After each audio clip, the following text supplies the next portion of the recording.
This is day 3 for my 12-day trip to the UK and France. We woke up early to be able to catch a train from London to Liverpool.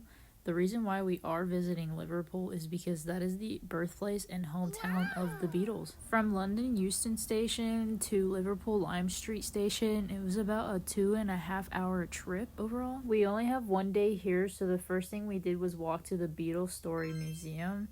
I know nothing about the Beatles, so I found this museum to be immersive, and you were able to follow along with an audio guide about how the Beatles came to be. If you really want to be able to do everything here, I would say to give yourself about 3 hours to be able to listen to the full audio guide. Right after this, we did have to go on to a bus tour that we pre-booked. This is the Magical Mystery Tour. The tour itself is about 2 hours long and has about 12 different stops, starting with your beginning and your end. We got to visit Penny Lane, Strawberry Field, and then all 4 Beatle members' houses.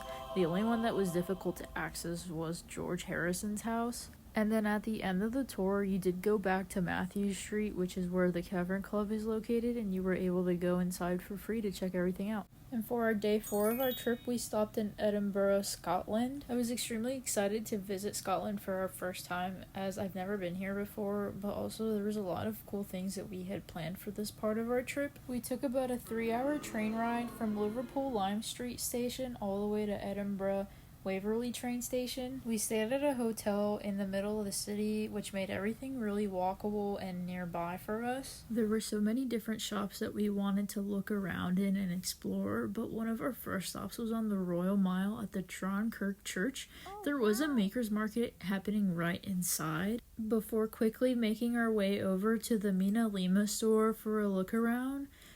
We did have a 2 o'clock time slot for our tour around Edinburgh Castle and the history behind it, and we definitely did not want to miss that or be late to that. You definitely want to make sure that you give yourself ample time if you are going to be walking along the streets instead of taking like a taxi or something, just because everything is a little spread out for sure. At the beginning, there is an option for you to pay for an audio tour guide as you walk through the castle and explore everything around it, but we did opt to not do that this time around. If you choose not to follow the audio guide like we did, there are different signs around the castle and the jail and along other things that kind of describe what's happening or what the history is behind it. When you are walking around this castle, there is a location for you to check out the Royal Jewels of Scotland, which are called the Honours of Scotland, and consists of the crown, the scepter, and the sword of state. And as I stated in my last video, unfortunately you are not allowed to film inside of that room. After our tour of the castle, we did go shopping, where I got a beautiful scarf from a store called Kiltane.